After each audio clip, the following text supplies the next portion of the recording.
ఒరే గోపి, వాళ్ళేమైనా ఫోన్ చేశారా? లేదమ్మా. అదేట్రా, నచ్చ చెప్పి వెంటనే పంపించేస్తామన్నారు. కనీసం ఆ ఇంటి నుండి ఏ ఒక్కరూ కూడా ఫోన్ చేయకపోవడం ఏట్రా? అదే నాకు అర్థం కావట్లేదమ్మా. హాస్పిటల్ నుంచి వెళ్ళాక అక్కడ ఏం చెప్పారో, పెద్దయ్య గారు ఏమన్నారో ఏం అర్థం కావడం లేదు.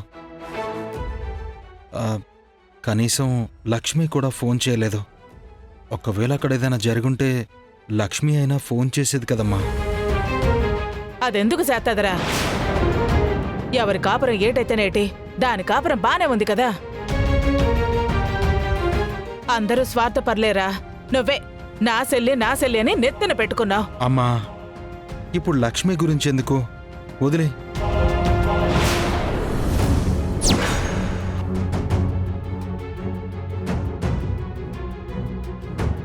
అమ్మా సింధు, ఇదిగో ఈ పాలు తాగు. నాకేం తాగాలని లేదు. అలా అనకూడదమ్మా. ఈ టైంలో అందరికీ అలాగే అనిపిస్తుంది. కానీ ఆకలైనా కాకపోయినా తింటూ ఉండాలి. ఇదిగో ఈ పాలు తాగు.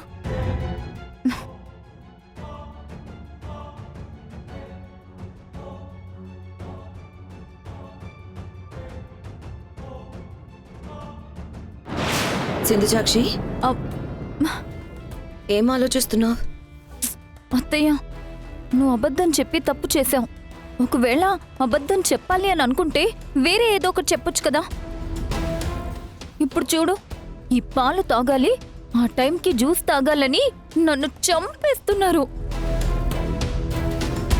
అక్కడ వాళ్ళ టార్చర్ కంటే ఇక్కడ వీళ్ళ టార్చరే భరించలేకపోతున్నాను అత్తయ్య.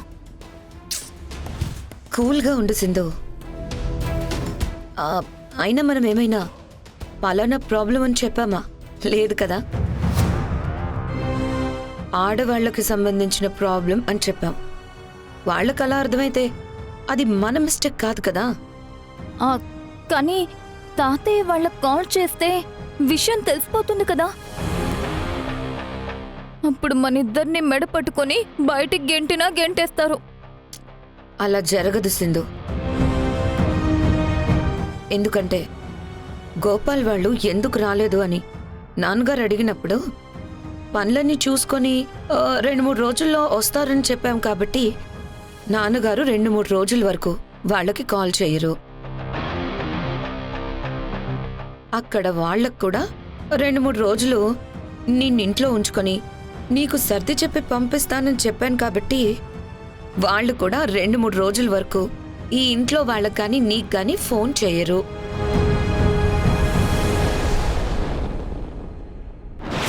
రేయ్, నీ పెళ్ళానికి ఫోన్ చేయరా? వద్దమ్మా, అక్కడ పరిస్థితి ఎలా ఉందో ఏంటో. పరిస్థితులు ఎలా ఉంటే ఏట్రా? అది నీ పెళ్ళాం.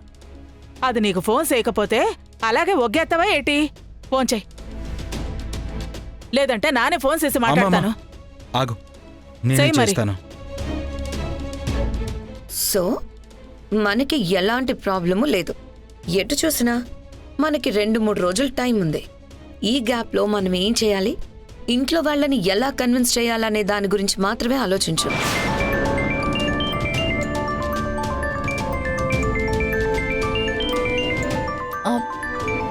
గోపాల్ ఫోన్ చేస్తున్నాడు అత్తయ్య. చేయని, నువ్వు లిఫ్ట్ చేయకు, మాట్లాడుకో. ఉమ్.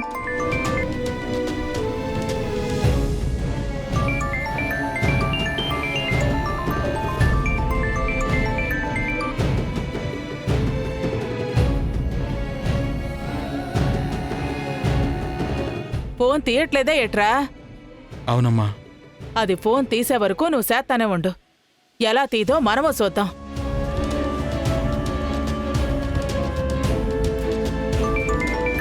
మళ్ళీ చేస్తున్నాడు అత్తయ్య. కాల్ కట్ చేసిందో?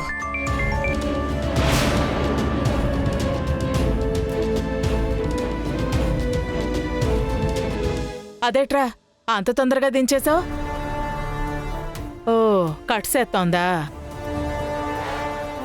దానికెంత పొగర్రా! మొగుడు ఫోన్ చేస్తంటే తీయకుండా కట్ చేస్తుందా? ఆ లక్ష్మికి సేరా. అమ్మా, తను ఫోన్ తీయలేదు అంటే ఏదో పనిలో బిజీగా ఉంటుందేమోలేమా. ఫ్రీ అయ్యాక తనే చేస్తుంది. ఆస్పత్రిలో ఆ ప్రియంవద ఏటి చెప్పిందిరా? వాళ్ళింటికి తీసుకెళ్లి తను కుదురుకున్నాక పంపించేస్తానని చెప్పిందా లేదా? 2-3 రోజులుంచుకొని తన మైండ్ని నార్మల్ చేస్తాను. అన్నీ సర్దుకున్నాక నేనే సింధుజాక్షిని తీసుకొచ్చి మీకు అప్పగిస్తాను. మరింకా తనని పంపించలేదేట్రా? లక్ష్మికి ఫోన్ చేయరా. చేయరా.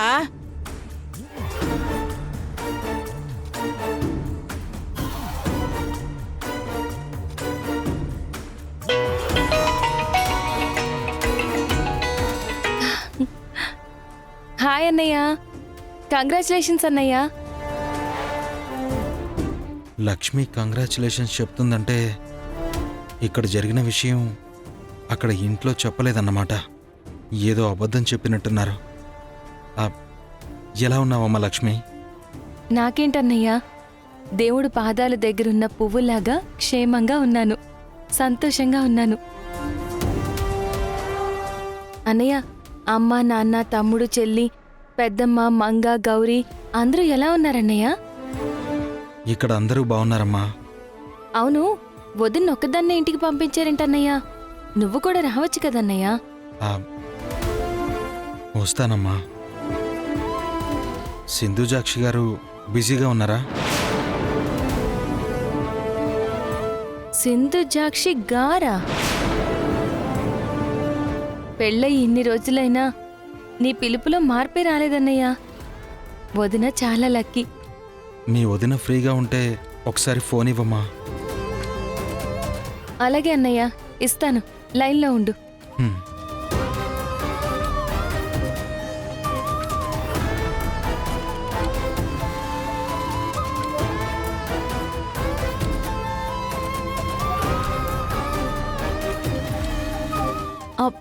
అత్తయ్య, 2-3 రోజుల తర్వాతైనా ఈ విషయం గురించి అందరికీ ఒక క్లారిటీ ఇవ్వాలి కదా. అప్పుడైనా నిజం చెప్పాలి కదా. అదేదో ఇప్పుడే మనం చెప్పేస్తే ఒక పని అయిపోతుంది అనిపిస్తుంది అత్తయ్య. సింధు, ఆవేశపడకు. ఈ విషయాన్ని నాన్నగారు అంత ఈజీగా తీసుకోరు. డివోర్స్ కోసం అతను ప్రయత్నించట్లేదు, నువ్వు ప్రయత్నించావు. డివోర్స్ కోసమే నువ్విదంతా చేశావని నాన్నగారికి తెలిసిందనుకో, నాన్నగారే నిన్ను చంపేస్తారు. అందుకే చెప్తున్నాను, నువ్వు కూల్గా ఉండు. ఈ విషయం గురించి ఎప్పుడు ఎలా డీల్ చేయాలో నేను చూసుకుంటాను.